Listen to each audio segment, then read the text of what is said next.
고정관념이라는 것이 있습니다. 한번 어떤 생각이 머릿속에 자리가 잡히면 그것이 바뀌는 것이 너무나도 힘이 듭니다. 그래서 이단에 한번 발을 들여놓은 사람이 정통교회로 돌아온다는 것은 굉장히 어려운 일이에요. 왜냐하면 이미 이단 교리에서 많은 잘못된 해석들을 들어왔거든요. 그 해석을 들으면서 은혜 받고 공감하고 기도하고 이랬던 사람들이 이제 정통교회의 설교를 듣거나 같이 신앙생활을 하게 될 때 그것이 자꾸 이제 떠오르게 되는 겁니다. 그래서 이단에 가지고 있었던 그 묵은 때를 다 벗어버리고 정통교회로 들어온다는 것이 참 쉽지 않은 일이에요. 저는 이것이 좀 문신과 비슷한 것 같아요. 요즘 젊은이들이 이제 문신을 많이 하지 않습니까? 자기를 나타내려고 막 팔에 몸에 막 글씨도 쓰고 그림도 그리고 막 합니다. 그런데 어쩌다가 간혹 이제 문신을 한 것을 후회하고 다시 깨끗한 몸으로 돌리고 싶어 하는 사람들이 있어요. 그런데 그렇게 문신을 지우는 것은 문신을 하는 것보다도 훨씬 더 힘들다고 합니다. 대가도 훨씬 더 많이 치러야 되고요. 문신할 때보다도 훨씬 더 아픔을 겪어야지 겨우 그 문신이 지워진대요. 그리고도 이제 다 깨끗하게 지워지지가 않는다라고 해요. 그래서 성경에서는 뭐라고 이야기를 하냐면 악은 모양이라도 버려라 라고 말씀하시는 거예요.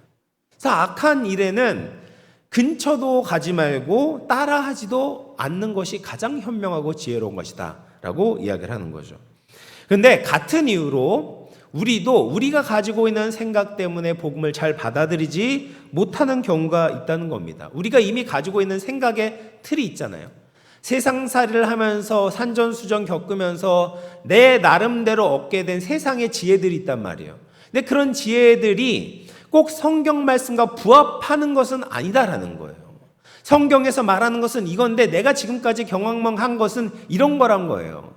그래서 이것을 내려놓고 온전히 성경 말씀에 순종하는 것은 쉽지가 않다라는 겁니다. 근데 그것 중에 하나, 우리가 가지고 있는 생각의 가장 큰 구조 중에 하나가 뭐냐면 이제 인과응보적인 생각입니다. 우리가 현실을 살아갈 때 대부분이 인과응보의 법칙에 따라가게 되거든요. 내가 무엇을 뿌려요. 그러면 그 뿌린 것에서 거두게 되잖아요. 그래서 콩을 심은데 콩이 나고 팥을 심은데 팥이 나게 되어 있습니다. 그리고 내가 얼마나 많이 뿌렸는가에 따라서 얼마나 많은 것을 거두는 것이 정해지게 되잖아요. 이것이 하나님께서 정해놓으신 자연 법칙이고 또 우리의 신앙에 있어서도 적용되는 부분이 있습니다. 그래서 우리가 하나님의 자녀가 되고 나서 우리가 무엇을 뿌렸느냐에 따라서 우리가 무엇을 거두게 되는 거예요. 그래서 로마서 8장에 보면 육신의 것을 심으면 사망이 따라오게 되고 영적인 것을 심으면 생명과 평안이 주어진다 라고 말씀하고 계세요. 그래서 우리가 하나님을 위해 살아가면 하나님의 축복이 우리에게 주어지는 겁니다.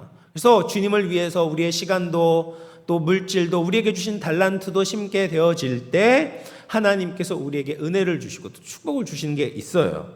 그런데 우리가 하나님의 자녀가 되는 이 시작점에 있어서는 심는 대로 거둔다는 이 법칙이 적용이 되지가 않는다라는 거예요. 왜 그럴까요? 로마서 1장에서부터 3장까지 본 것처럼 우리는 하나님 보시기에 선한 것을 심을 수가 없기 때문에 그렇습니다. 우리가 심는 것은 다 죄악된 것이기 때문에 그래요. 예레미야 13장 23절 말씀인데요. 같이 한번 읽어볼게요. 시작. 굿수인이 그의 피부를 표범이 그의 반점을 편하게 할 수 있느냐? 할 수 있을진데 악에 익숙한 너희도 선을 행할 수 있으리라. 여러분 굿수인이 이제 에디오피아인이잖아요. 그러니까 얼굴이 까만 사람이 그 피부를 하얗게 만들 수 있어요? 못한다라는 거죠. 표범이 그 몸에 있는 얼룩무늬를 제거할 수 있습니까? 할 수가 없어요. 왜냐하면 그거 이미 타고났거든요. 근데 우리 인간이 가지고 있는 이 죄된 속성이 바로 그와 같다라는 겁니다. 이 악으로 익숙해져 있기 때문에 우리 인간들은 타고날 때부터 선을 행할 수가 없는 거예요. 이것이 성경이 우리에게 가르쳐주는 바고 우리가 실제로 경험하게 되잖아요. 그래서 우리가 하나님 보시기에 좋은 것을 심을 수가 없습니다. 그러니까 심은 대로 거둔다는 법칙에 의거하면 우리가 거두게 되는 것은 하나님의 저주와 심판을 거둘 수밖에 없다라는 것이죠. 그래서 하나님께서는 우리의 구원을 위해서 또 다른 길을 제시해 주시는 거예요. 그게 바로 은혜의 길이고 복음의 길인 겁니다. 그래서 로마서 3장 21절 말씀 우리 같이 한번 읽어보겠습니다. 시작. 이제는 율법 외에 하나님의 한 의가 나타났으니 율법과 선지자들에게 증거를 받은 것이라. 곧 예수 그리스도를 믿음으로 말미암아 모든 믿는 자에게 미치는 하나님의 의니 차별이 없느니라. 이 예수 그리스도로 말미암아 우리에게 주어지는 하나님의 의를 하나님께서 우리의 구원을 위해서 예비해 놓으시고 제시하신 유일한 길이 되는 것입니다. 이것은 내가 행한 대로 거두는 것이 아니라 하나님이 행한 것을 나에게 선물로 주시는 것이죠. 이것은 사람이 행한 것이 아니기 때문에 굉장히 특별합니다. 예수님은 본래 하나님이시기 때문에 우리에게 주신 것은 인간의 입장에서 조금도 자랑할 거리가 없는 거예요. 그냥 은혜로 우리에게 주어진 것입니다. 값없이 우리에게 주어진 구원입니다. 근데 이렇게 예수 그리스도로 말미암아 구원을 주셨지만 사람들은 이것을 온전히 받아들이지 못하는 거예요. 특히 유대인들은 이 복음을 받아들이는데 굉장히 불편함을 느꼈습니다. 왜냐하면 그들이 가지고 있었던 율법과 할례라는 고정관념 때문입니다. 유대인들은 율법을 지키고 사람이 행하는 할례를 받을 때만이 구원을 받는다고 믿고 있었어요. 이것이 10년, 20년, 100년 정도 믿는 것이 아니라 예수님 당시까지 치면 약 1500년 동안 이 사실을 믿고 살아왔어요. 1000년이 넘는 세월을 그렇게 믿으면서 살아왔는데 이 믿었던 진리, 오랫동안 믿었던 이 전통과 진리를 다시 뒤집고 부인하고 새로운 복음의 길을 받아들여라 라고 이야기를 하니까 그것을 받아들이기가 어려운 거예요. 그러면 이 유대인들을 어떻게 설득하고 가르쳐야 될까요? 구약 성경을 통해서 그들을 설득하는 방법밖에는 없는 겁니다. 유대인들이 가장 존경하고 소중히 여기는 조상들의 행적을 따라가게 되는 거죠. 그래서 믿음으로 의롭게 되는 이 복음이 갑자기 떨어지거나 솟아난 것이 아니라 이미 조상들 때부터 하나님께서 이 복음에 근거해서 조상들에게 축복해 주셨다는 것을 보여주는 것입니다. 그렇게 될 때 유대인들은 자신들이 가지고 있었던 이 예수님을 믿는 믿음에 대한 복음, 이것에 대한 거부감을 내려놓고 복음을 온전히 수용할 수가 있게 되는 거예요. 그래서 바울이 오늘 본문 4장에 예를 드는 것이 두 명의 구약 인물을 예로 들고 있어요. 아브라함과 다윗이라는 걸출한 인물을 예로 들고 있는 것이죠. 아브라함과 다윗은 유대인들에게 있어서 너무나 중요한 인물들이었습니다. 그래서 예수님을 소개하는 가장 먼저 소개하는 첫 구절에 마태복음 1장 1절에 이렇게 이야기합니다. 아브라함과 다윗의 자손 예수 그리스도의 계보라. 예수 그리스도라면, 우리를 구원해 주신 메시아라면 당연히 아브라함과 다윗의 자손으로 오셔야만 하는 것이죠. 아브라함이 어떤 사람입니까? 하나님께서 이스라엘을 세우기 위해 특별한 역사를 이루어 가시는 그 출발선에 있었던 인물이 바로 아브라함이었습니다. 아브라함이 이스라엘을 위한 언약을 처음으로 받았기 때문에 유대인들은 아브라함을 자신의 첫 번째 조상이라고 믿고 있었어요. 또 다윗은 어떤 인물입니까? 다윗 언약을 통해서 다윗의 후손이 이스라엘을 영원토록 다스리는 왕이 될 것이다라고 믿고 있었습니다. 그래서 이스라엘을 구원할 그리스도는 반드시 아브라함과 다윗의 자손이어야 됐던 거죠. 이렇게 중요한 두 인물의 예를 통해서 복음을 알려줄 수 있다면 유대인들이 가지고 있는 고정관념을 깨트릴 수 있게 되는 거죠. 그래서 바울은 먼저 이제 아브라함에 대해서 이야기를 합니다. 4장 2절 말씀인데요. 같이 읽어볼게요. 시작. 만일 아브라함이 행위로서 의롭다 하심을 받았으면 자랑할 것이 있으려니와 하나님 앞에서는 없느니라. 아멘. 아브라함이 행위로 의롭다 하심을 받았기 때문에 아브라함도 하나님 앞에 자랑할 거리가 없다라는 거죠. 그래서 유대인들의 조상인 아브라함도 행위로 의롭다 하심을 받지 않았다라고 이야기를 합니다. 창세기 15장을 보면 아브라함이 하나님께 부르심을 받아서 약속의 땅에 들어온 지 10년이라는 세월이 흘렀어요. 창세기 15장에 10년이면 강산도 변한다고 하는데 아브라함에게 있어서 하나님의 약속의 가장 중요한 열쇠와 같은 아들이 여전히 주어지지 않았던 거예요. 그래서 소와 양도 많아지고 뭐 여러 가지 전쟁에서 승리도 거두게 되고 여러 가지 기적도 맛보게 되었지만 자신이 생각할 때 가장 중요한 하나님의 약속인 아들이 여전히 주어지지 않는 겁니다. 그래서 실망하고 낙심해서 이제는 하나님께서 나에게 주신 아들이 아니라 그냥 나의 종 엘리에셀을 나의 상속자로 삼아야 되겠다라고 생각을 하는 거죠. 그런데 그때 하나님께서 나타나셔서 말씀을 하시는 거예요. 네 종 엘리에셀이 아니라 네 몸에서 날 자가 상속자가 될 것이다. 그러면서 하늘을 보게 하십니다. 아브라함이 하늘을 봤더니만 하늘에 수많은 별들이 이제 수가 놓여 있는 것이죠. 하늘의 무별을 바라보면서 하나님이 말씀하시는 거죠. 네 자손이 이와 이처럼 많아질 것이다. 하늘의 별과 같이 많아지고 바다의 모래와 같이 내 자손이 번성할 것이다 라고 약속해 주십니다. 근데 그 약속을 듣고 아브라함이 어떻게 했냐?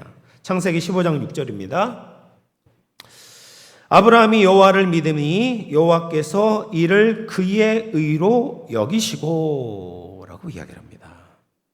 하나님의 약속과 아브라함의 상황 가운데는 엄청난 간극이 있잖아요. 85세 나이에 한 명의 아들도 없었습니다. 아직 아무것도 이루어지지 않았어요. 조금의 가능성도 보이지 않았습니다. 그런데 아브라함은 하나님을 믿었어요. 자신의 상황을 본 것이 아니라 천지를 지으신 여호와 하나님을 향한 믿음을 가졌다라는 겁니다. 그럴 때 하나님께서 그 믿음을 보시고 의로 여기셨다라고 이야기를 합니다. 그리고 아브라함이 얼마나 그 믿음이 좋았는가? 예수님께서 요한복음 8장 56절에 이렇게 말씀을 하세요. 너희 조상 아브라함은 나의 때 볼 것을 즐거워하다가 보고 기뻐하였느니라. 아브라함이 예수님이라는 이름을 알지 못했지만 믿음을 가지고 예수님을 희미하게 보고 믿었다라는 거예요. 시간적으로 그렇게 멀리 떨어져 있었지만 아브라함은 하나님께서 아브라함의 후손을 통해서 구원을 베풀어 주실 것이라는 것을 믿음으로 하나님의 의롭다함을 받은 사람이었다라는 거죠. 사랑하는 성도 여러분, 우리는 아브라함을 통해서 믿음의 본질을 발견하게 됩니다. 믿는 사람 중에 이렇게 말하는 사람이 있습니다. 믿어봤자 별로 달라진 것이 없다라고 이야기를 하는 사람이 있어요. 예수님을 믿었는데 여전히 상황이 똑같은 거죠. 여전히 죄를 짓기도 하고 넘어지기도 하는 겁니다. 내가 예수님을 열심히 믿는데 금요 기도에 나왔는데 여전히 가족들은 힘들고 지쳐 있는 거예요. 눈에 보이는 축복이 없는 것 같습니다. 그런데 그때 우리의 상황을 보는 것이 아니라 하나님의 약속을 붙드는 거죠. 하나님을 믿는 것입니다. 하나님의 수레바퀴는 절대로 쉬지 않으시는 거예요. 하나님을 믿는 것이 거의 눈에 보이지 않는 작은 차이의 방향 같은데 결국 우리의 영원한 삶이 달라지게 되는 거예요. 그래서 우리는 역경과 어려움 가운데 있을 때 하늘을 바라봐야 됩니다.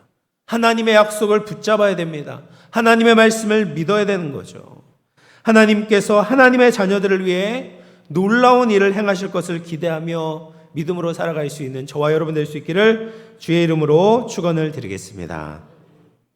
그리고 나서 이제 바울이 이제 다윗을 다뤄요. 아브라함을 다뤘으니까 다윗을 다뤄야죠. 그래서 다윗에 대해서는 시편 32편을 인용하면서 그가 믿었던 내용에 대해서 유대인들에게 가르쳐 주고 있습니다. 로마서 4장 7절 8절인데요. 같이 읽어볼게요. 시작. 불법이 사함을 받고 죄가 가려짐을 받는 사람들은 복이 있고 주께서 그 죄를 인정하지 아니하실 사람은 복이 있도다 함과 같으니라. 여러분, 이 말씀이 이제 시편 32편에 있는 말씀을 인용해 놓은 거예요. 근데 이 말씀을 보면서 우리는 약간 좀 의아해해야 됩니다. 불법의 사함을 받는다라고 이야기를 하는데 여기에 어떤 조건도 달리지가 않아요. 사람이 뭘 해서 불법의 사함을 받는다라고 하지 않고 그냥 불법의 사함을 받는다라고 이야기를 합니다. 그 죄가 가리워짐을 받는다라고 말씀하시는데 거기에 어떤 조건도 붙지가 않는 겁니다. 뭘 해서 받는 것이 아니라 그냥 죄가 가려짐을 받는 사람이 복이 있다라고 이야기를 하는 거죠. 사람은 사함을 그냥 받는 거예요. 하나님께서 죄를 가려주시면 그냥 가려주심을 받는 겁니다. 사람은 능동적으로 뭘 할 수 있는 존재가 아니라 하나님이 주신 것을 그냥 받을 수밖에 없는 존재다라는 것을 보여주는 거예요. 그렇게 받는 사람이 복이 있다라고 말해요. 그리고 행하는 분은 누구입니까? 8절에 주께서 그 죄를 인정하지 아니하실 사람은 복이 있도다라는 거죠. 사람이 하는 것이 아니라 하나님이 그 죄를 인정하지 않으신다라고 이야기하는 거예요. 죄를 인정하지 않는 주체, 죄를 용서해 주시는 주체가 누구냐면 바로 하나님이시다라는 거예요. 그래서 복을 주시는 주체는 하나님이신 거예요. 우리는 그 복을 그냥 받는 거예요. 그냥 그 복을 주는 대로 받는 사람이 복이 있다라고 말씀하고 계시는 겁니다. 아브라함이나 다윗이나 일을 하고 삭슬 받는 사람의 복에 대해서 말하고 있지 않습니다. 그냥 일을 하지 않았는데 의롭게 하시는 복에 대해서 감사하고 찬양하고 있어요. 이것이 우리 그리스도인들에게 주어진 축복입니다. 이것을 받는 사람, 의심하지 않고 믿는 사람이 복이 있다라는 거예요. 내가 행한 대로 받는 것이 아니라 하나님께서 그냥 주신 것을 은혜로 받는 자들이 복이 있는 것입니다. 그리고 나서 이제 유대인들이 또 하나 의지하고 있는 할례라는 의식을 다룹니다. 유대인들은 다른 사람, 이제 부모님께서 난 지 8일 만에 할례를 행해 주셔서 하나님의 자녀가 되었다라고 생각을 했거든요. 이 고정관념도 깨트려야 돼요. 이번에도 바울은 아브라함을 예로 들면서 할례가 구원의 조건이 아니다라는 것을 밝히고 있습니다. 아브라함이 하나님께 의로 여겨진 때가 언제냐라는 거예요. 하나님께서 의로 여기신 때는 아까 본 것처럼 창세기 15장에 하나님을 믿음의 의로 여겨주셨다면 아브라함이 할례를 받은 것은 언제냐면 창세기 17장에서 이루어진 거예요. 그러니까 이미 하나님께 의롭담을 받은 이후에 할례를 받게 되는 것이죠. 그래서 아브라함은 할례 받기 이전에 이미 하나님으로부터 은혜를 받고 의롭담을 받았다. 그러니까 할례가 우리가 구원을 받는 조건이 될 수 없다라는 것을 아브라함의 예를 통해서 말씀하고 계시는 거예요. 그래서 로마서 4장 12절 말씀 보시면 같이 읽어볼게요. 시작. 또한 할례자의 조상이 되었나니 곧 할례 받을 자에게뿐 아니라 우리 조상 아브라함이 무할례 시에 가졌던 믿음의 자치를 따르는 자들에게도 그러하니라. 아브라함은 누구의 조상이냐? 그냥 할례자, 다시 말해서 유대인의 조상만 되는 것이 아니에요. 아브라함이 가지고 있었던 그 믿음의 자치를 따르는 사람이라면 누구든지 유대인이나 이방인이나 상관없이 모든 믿는 자의 조상이 되는 것이 바로 아브라함이다라고 이야기를 하고 있는 것입니다.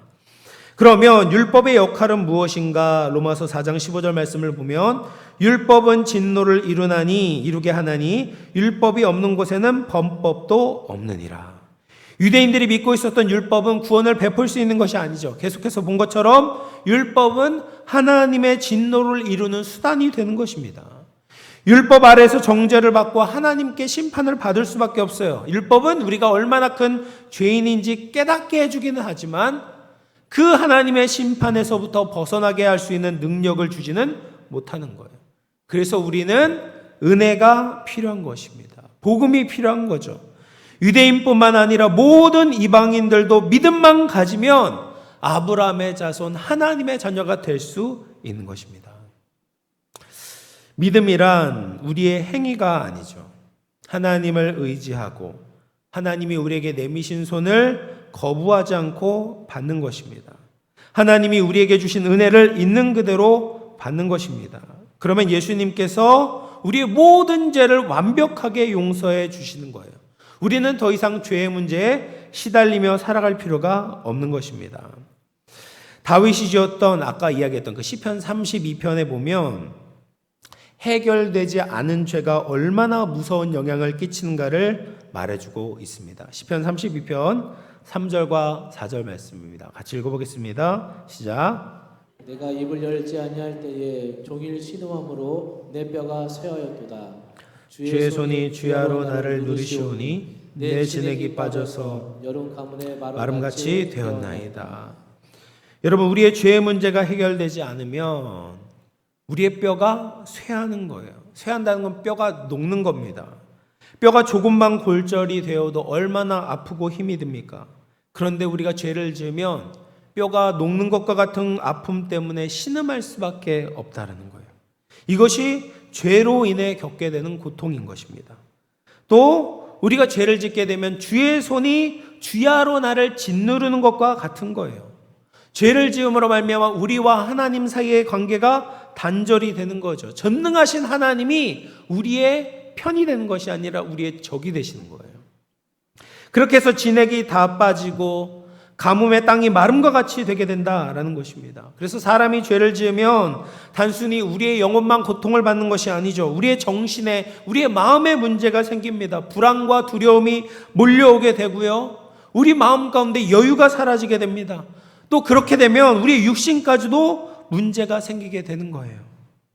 그래서 아무리 돈을 많이 가지고 있어도 걱정이 없을 것 같아 보여도 부자들이 다 뭐라고 이야기를 하냐면 죽겠다라고 얘기를 해요. 죽겠다. 인간은 외적인 조건들만 갖추고 있다고 살 수가 있는 것이 아닙니다. 하나님의 은혜와 사랑을 받을 때 우리가 살 수 있는 거죠. 문제는 우리가 아무리 회개를 한다고 해도, 우리가 아무리 열심히 노력한다고 해도 하나님께 용서를 받는 것이 아니에요. 하나님은 하나님의 사랑과 긍휼 때문에 우리를 용서해 주시는 거예요. 그리스도께서 우리를 위해 행하신 그 십자가 때문에 우리의 죄와 허물이 사함을 받게 되는 것입니다. 이 하나님의 용서와 자비를 받을 때 살 수 있습니다. 그러면 우리의 인생에 소망의 빛이 비춰지게 되는 거죠.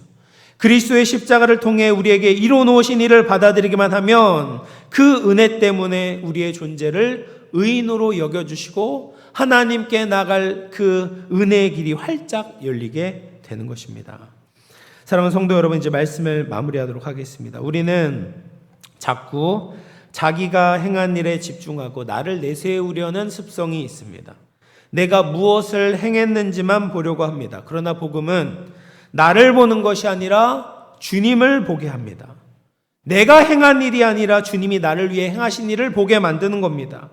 내가 무엇을 주님께 드리기 전에 주님이 우리를 위해서 주신 것을 믿음으로 받는 것입니다. 감사함으로 받는 거죠. 그것을 인정하고 예배하는 것밖에는 우리가 할 수 있는 것이 아무것도 없는 것입니다. 우리 모든 생각, 우리 모든 자랑을 내려놓고 우리를 위해 은혜 베풀어 주신 주님께 영광을 돌리며 복음을 날마다 기뻐하며 복음으로 말미암아 살아갈 수 있는 저와 여러분 될 수 있기를 주님의 이름으로 축원을 드리겠습니다.